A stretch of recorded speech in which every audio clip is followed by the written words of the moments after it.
আসসালামু আলাইকুম। আহ, আজকে আমি যদিও একজন রাজনৈতিক বিশ্লেষক নই, তবুও বর্তমান পরিস্থিতি নিয়ে কয়েকটা কথা বলবো। তো জানি না আপনারা শুনবেন কি না। যদি শুনে থাকেন তাহলে আপনাদের মতামত আপনারা কমেন্টের মাধ্যমে জানাবেন। যে দেখেন, আওয়ামী লীগ সরকার সেই জন্ম জন্মের থেকেই, দলটার জন্ম থেকেই বিভিন্ন সংগ্রাম, বিভিন্ন কিছু মোকাবেলা করে তারা আসছে। আপনি 52 বলেন, 69 বলেন, 70, 71, 90, অনেক অনেক রিচ তাদের আসলে হিস্টোরি। তো এত বড় একটা দল, এত প্রভাবশালী একটা দল এবং অনেক জনসমর্থন রয়েছে যে দলটার, সেই দলটার এরকম একটা পতন হবে সেটা আসলে আমি বোধ করি অনেকেই ধারণাই করতে পারে নাই। ঠিক যেমনটা 75-এ যেমনটা হয়েছিল। তবে এই দলটার এরকম একটা পতন কেন হলো সেটা হয়তো অনেক কারণ থাকতে পারে, অনেকে অনেক কিছু বলতে পারে। তবে আমার কাছে একটা অন্যতম কারণ বলে মনে হয় যে একটা জেনারেশন গ্যাপ বিশেষভাবে ভূমিকা রেখেছে এখানে। তরুণ প্রজন্ম, তাদের চোখের ভাষা, তাদের মুখের ভাষা এবং কথা কাজের কতটা মিল, তারা তারা আসলে কি বলবো, যে আপনাদের মতো নেতাদের মতো না যে সকালে এক কথা বিকালে আর এক কথা, অথবা নীতির সাথে আপোষ, ক্ষমতার লোভের জন্য, টাকার লোভের জন্য, এরকমটা না। কিন্তু আমার যেটা ধারণা হলো তারা অনেকটাই সেটা আসলে বুঝতে পারে নাই। তরুণ প্রজন্মের মানে কি বলবো, এই জেনারেশন গ্যাপ একটা বিশাল বড় একটা কারণ। আর এরপরেও যেটা তাদের পতনকে ত্বরান্বিত করেছে সেটা হচ্ছে শব্দ চয়ন। যা আমি জানি যে সাবেক প্রধানমন্ত্রী এটা বলেন নাই যে সবাই রাজাকার যারা এই আন্দোলন করতেছে, কিন্তু এরকম একটা ইয়াং ব্লাড যখন রাস্তায় দাঁড়ানো, তখন আপনি কথা, শব্দ চয়ন যদি আসলে সতর্ক না হন, সেটা কিন্তু একটা ভয়াবহ রূপ ধারণ করে, যেটা অলরেডি আমরা দেখতে পাচ্ছি। যে মুক্তিযোদ্ধা নাতিদের চাকরি দেব, না দিয়ে কি তাহলে কি রাজাকারের নাতিদের চাকরি দেব? যদিও আপনি বলেননি, কিন্তু আলটিমেটলি ক্রুদ্ধ ছাত্র জনতা সেটা কিন্তু আসলে এটাই ধরে নেবে। তো শব্দ চয়নের ব্যাপারে আসলে সতর্ক হওয়াটা, আমি আসলে দেখতেছি যে তাদের এক একটা স্টেটমেন্ট আসলে পদে পদে তাদের প্রতি নেতিবাচক ধারণা তৈরি হয়েছে মানুষের।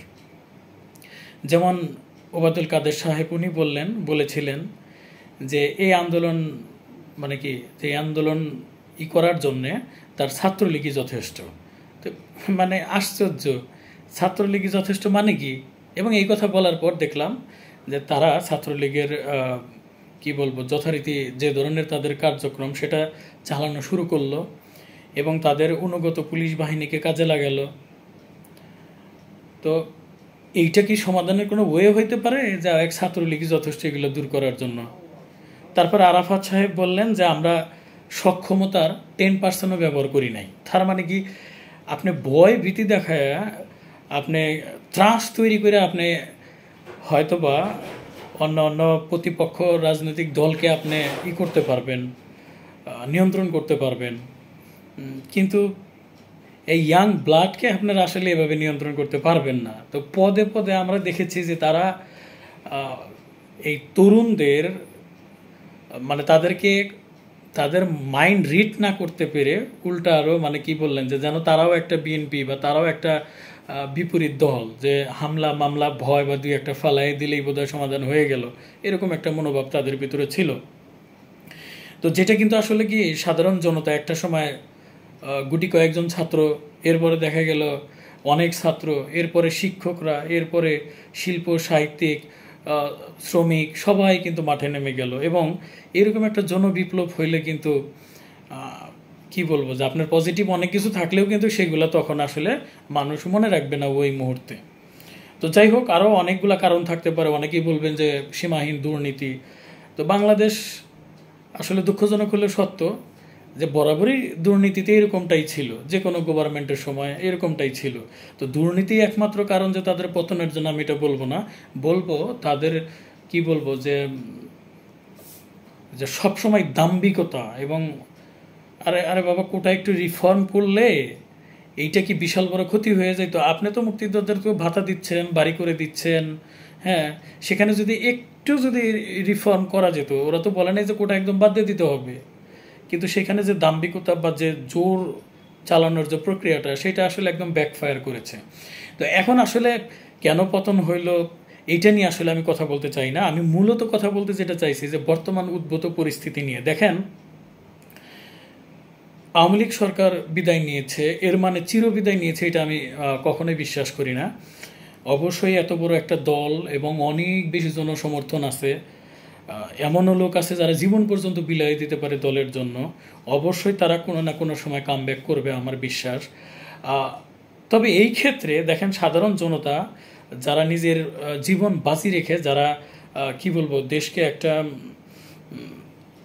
কি বলবো, একটা মানে স্বাধীনতা বলাটা হয়তো ঠিক হবে না, যে একটা অনেকটাই আমরা মত প্রকাশ করতে পারতেছিলাম না, ভয় পাইতেছিলাম, অনেকটা এরকম ছিল। আমরা স্বাধীন জাতি হিসাবে স্বাধীন ছিলাম কিনা এরকম প্রশ্নবিদ্ধ হয়েছিল।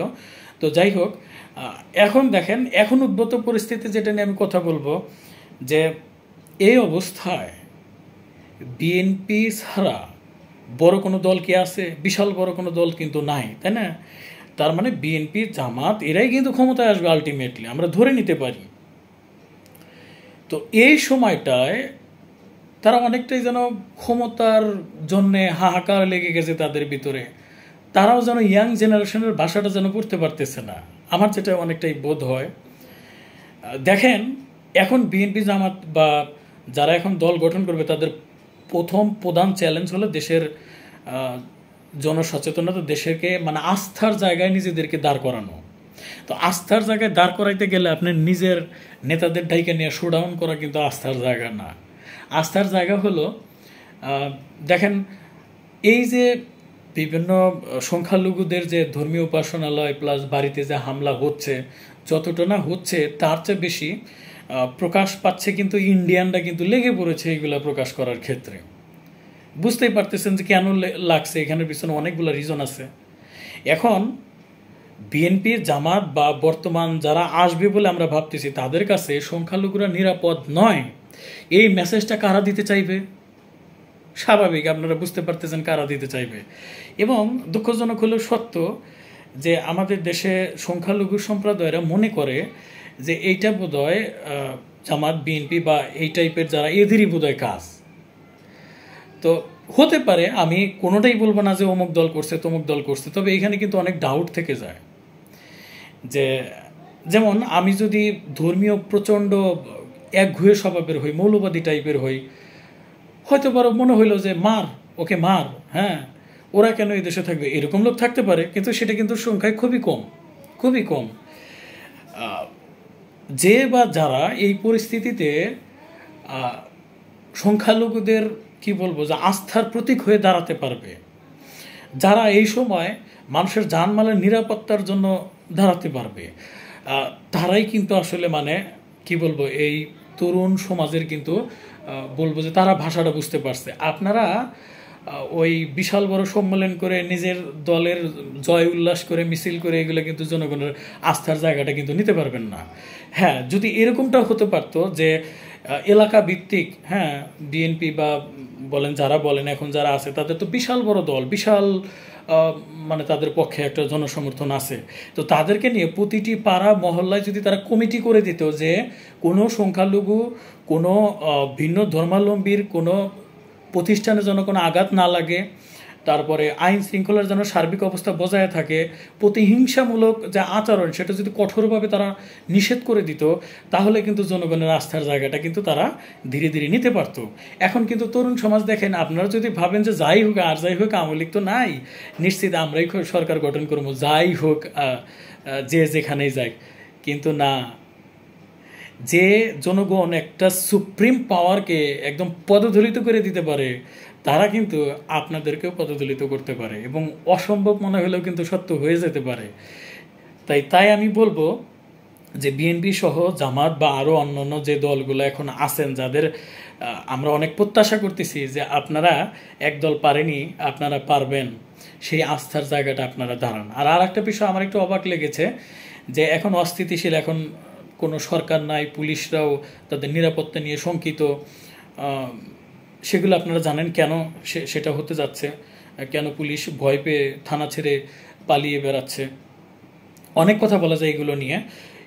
তো এমতো অবস্থায় যখন কি বলবো যে সেনাপ্রধান বা সামরিক ভাইয়েরা যখন রেসপন্সিবিলিটি নিল, আমি আশা করেছিলাম যে তারা আরও বেশি মানে দায় নেবেন, আরও বেশি জনগণের যান মাল এই নিরাপত্তার বিষয়ে আরও মানে কি যে শতভাগ তারা উজাড় করে দিবেন, এবং তাদের প্রতি এখনও আমাদের আস্থা রয়েছে যে তারা যদি মাঠে থাকে জনগণ আস্থাহীনতায় ভুগবে না। কিন্তু আমার কেন জানি মনে হচ্ছে যে আমরা যতটুকু প্রত্যাশা করেছিলাম সেনাবাহিনীর কাছ থেকে সেটা কিন্তু আমরা পাচ্ছি না। তো আমরা আশা রাখবো যে আইন শৃঙ্খলার ব্যাপারে, হ্যাঁ, যে এখন যাদের মাঠে তারাও সচেতন হবে, প্রতিহিংসামূলক রাজনীতি বাদ দেন, ল মেনটেন করার চেষ্টা করেন। যদি কেউ অপরাধ করে থাকে, যদি আপনার প্রতি অন্যায় করে থাকে, সেটা আইনি প্রক্রিয়ার মাধ্যমে আপনারা সমাধানে যান। কিন্তু নিজ হাতে আপনারা কি বলবো যে আইন হাতে তুলে নেবেন, সেটা কিন্তু জনগণ আপনাদের আবার প্রত্যাখ্যান করবে।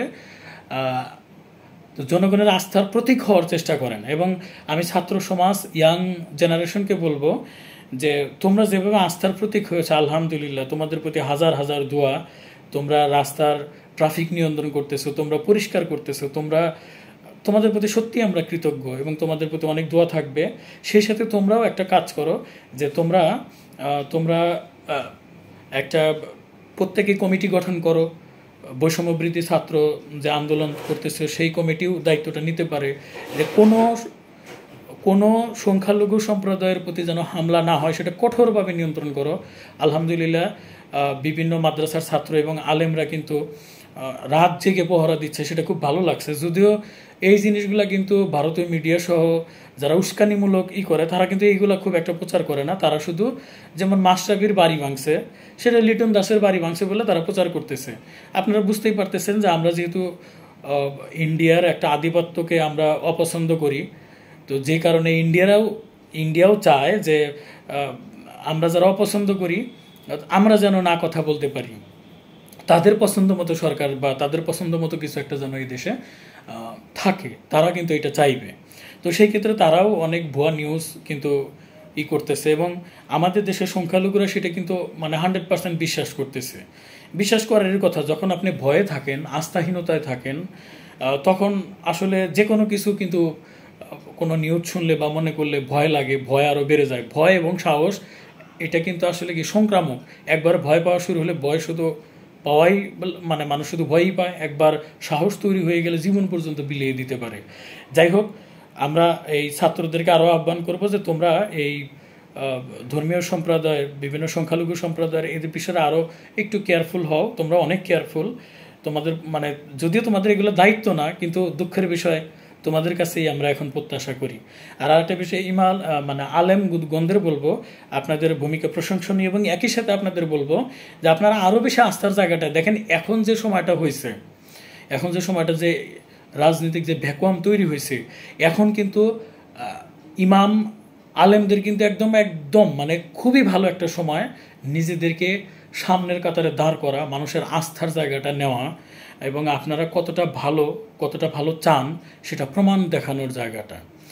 তো সবার কাছে দোয়া চেয়ে আবার ভিডিওটা শেষ করতেছি। লম্বা ভিডিও হয়ে গেলে বিরক্ত হবেন না, ভালো লাগলে ভিডিওটা শেয়ার করবেন। আসসালামু আলাইকুম।